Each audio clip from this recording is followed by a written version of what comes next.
income side. So yes. it is a 0.5% more on the expenditure side. Yes, but when you look at the numbers and you're basing yours even in adjusting the number, Yeah.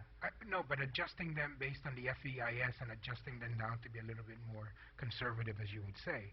But even if you look at the number identified as the additional cost to support that revenue growth, it's not a 0.5% factor. So I don't see that cost that would support that additional growth in revenue that the government has to bear. So I'm concerned about that. I'm also looking at, I just don't see the plan for what it's going to be going forward, that we would actually pay and remain current going forward. I don't see it in here. It may be, I miss it. It's just, I just don't see it. So I'm not, you know, as I look at it, I see exactly how we're going to float this. I see the pledge of the revenues. I understand all that. I just don't see all of the other factors, the spreadsheets behind these categories that identify those growth and identify those additional. I'm just not seeing those things in this. So, you know, we're still going to have to move forward. Governor, I say, you know, I agree with you. The revenues are short this year, but you came in with your staff, or your staff came in and told us that you couldn't pay the refunds because you were using the refunds to support payroll. And you came in and asked us for additional money so that you can pay so you can now use this additional revenue that you identified, and you would then release that money that you've been using to pay refunds for the rest of the fiscal year by now using the additional revenue to support the operations. So I'm pleading with you, if that's the case, then pay a little bit more than $2 million, because you should be able to do so if the revenues that you identified in the supplemental budget are there to go back and paying more than the $2 million a month in refunds, and do all that you can and pledge all that you can to pay those refunds more than you're paying now, because you have more money now. And so that's really all I'm going to say. Working with you, we've committed to that. We place all of our processes in the open, and we are here, and we've been here in this room to discuss with your staff all of these issues, and they've presented them to us, and we've gone and worked with them. So I do want to say that, you know, I just need to see more of these things that I'm not seeing as what's included in here. Thank you, Governor. Thank you very much for allowing your financial team to come and you know, present to the body.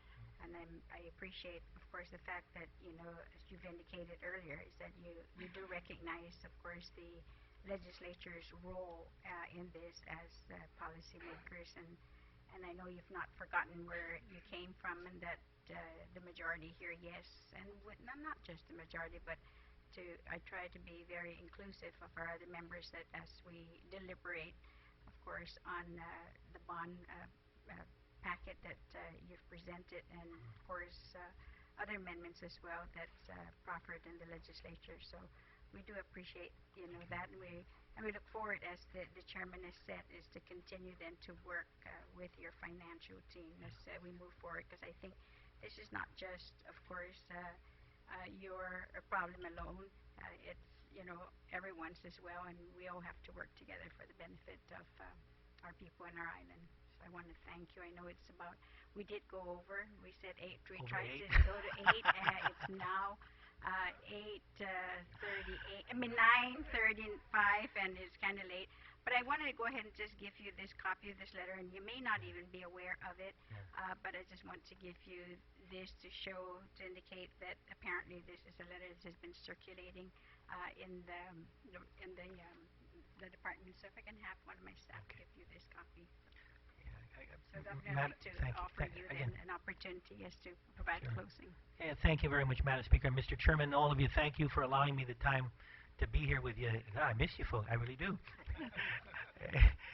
It seems like I was here just yesterday. In fact, I was here for not yesterday, but the first public hearing I think we had, I testified. these are some very difficult times, and I know we have we have tremendous task ahead of for this government and for this island community. I am an optimist. I do believe in the future of this island, but we are currently now in a hole, that is hurting many. It's hurting because of the inability to provide necessary allotments to whether it's a legislature, judiciary, or other agencies. And we're also in a hole of not paying people the money that is rightfully theirs. It's their money. What I hope coming out from this evening is that we all here are working in good faith, and I know all of you are, and I'm committing myself to work in good faith with all of you, that we deal with the situation at hand.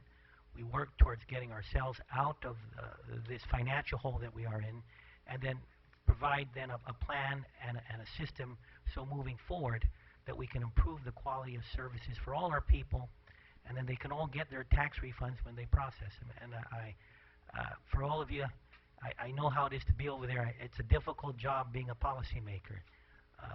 And I respect for all the hard work and effort that you're doing. I look forward to working with you, not only in this budget process, but in the future policy decisions that need to be made in this government and this community. Thank you, and God bless you all. Thank you. Thank you very much. And this presentation this evening is closed or adjourned. Hey. I know you're coming down. Should I get a text or somebody?